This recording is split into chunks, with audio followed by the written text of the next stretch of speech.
Grover sleeps over. Grover was packing his overnight bag.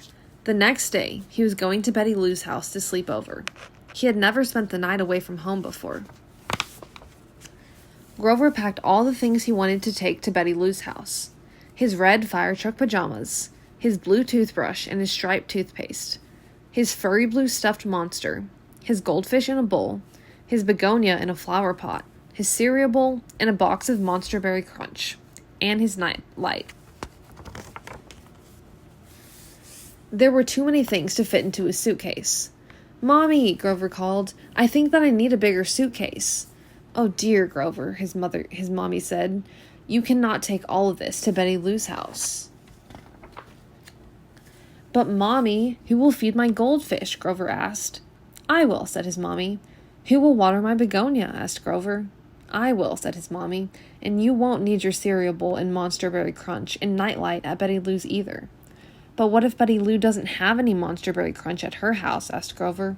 "She will have something else good for breakfast," said his mommy. "What if Betty Lou doesn't have a nightlight?" asked Grover. "I'm sure that Betty Lou has a light in her room that she will leave on for you," Mommy answered. "Sometimes Ernie tells Bert scary ghost stories at bedtime," said Grover. "Do you think Betty Lou will tell me scary ghost stories?" "Not if you do not want her to," said Grover's mommy, and she kissed him good night. The next day, Grover's mommy walked with him to Betty Lou's house. When they got there, she kissed him goodbye. "I'll see you tomorrow morning when you come home," she said. "Hi, Grover," said Betty Lou. "I'm so excited. I've been waiting for you all day. Come in and I'll show you my room." "Here's your bed," said Betty Lou, "and here are a towel and a washcloth for you." "Thank you, Betty Lou," said Grover, but he did not put down his suitcase. "There's something I'd like to ask you, Grover," said Betty Lou.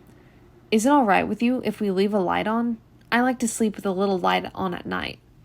"Oh, that is just fine with me," said Grover. "I think that I will unpack my suitcase now."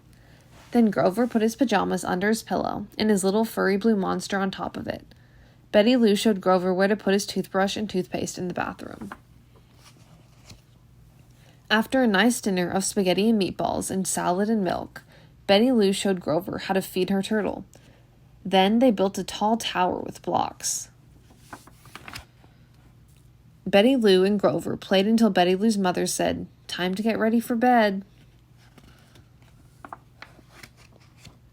When Grover and Betty Lou had brushed their teeth and put on their pajamas, Betty Lou's mother tucked Betty Lou in and kissed her goodnight. She tucked Grover in and kissed him goodnight too, just the way his own mommy always did. Then Betty Lou's mother turned on a nightlight in the corner of the room. "Grover," Betty Lou whispered after her mother had left the room, "are you still awake?" "Yes," said Grover. "Ernie tells Bert scary ghost stories before they go to sleep," she said. "Do you know any scary ghost stories?" "Well, not exactly," said Grover. "Do you know any scary ghost stories?" "No," said Betty Lou. "Oh, that's all right. Then we do not have to tell them," said Grover. "Good night, Betty Lou." "Good night, Grover." The next morning, Grover woke up because he felt something tickling his nose. When he opened his eyes, he didn't know where he was at first. Then he saw what had awakened him. It was Paws, Betty Lou's kitten. Grover looked around the room and remembered that he was at Betty Lou's house. After Grover and Betty Lou ate breakfast, they played school. They took turns being the teacher. Then they painted pictures until it was time for Grover to pack his suitcase again and go home. Grover's mommy was waiting for him when he got home. She gave him a big hug and a kiss. "Did you have a good time at Betty Lou's house?" she asked. "Oh, yes, Mommy," said Grover. "Betty Lou let me feed her turtle, and we built a whole neighborhood with her blocks, and we played school, and guess what?" "What, Grover?"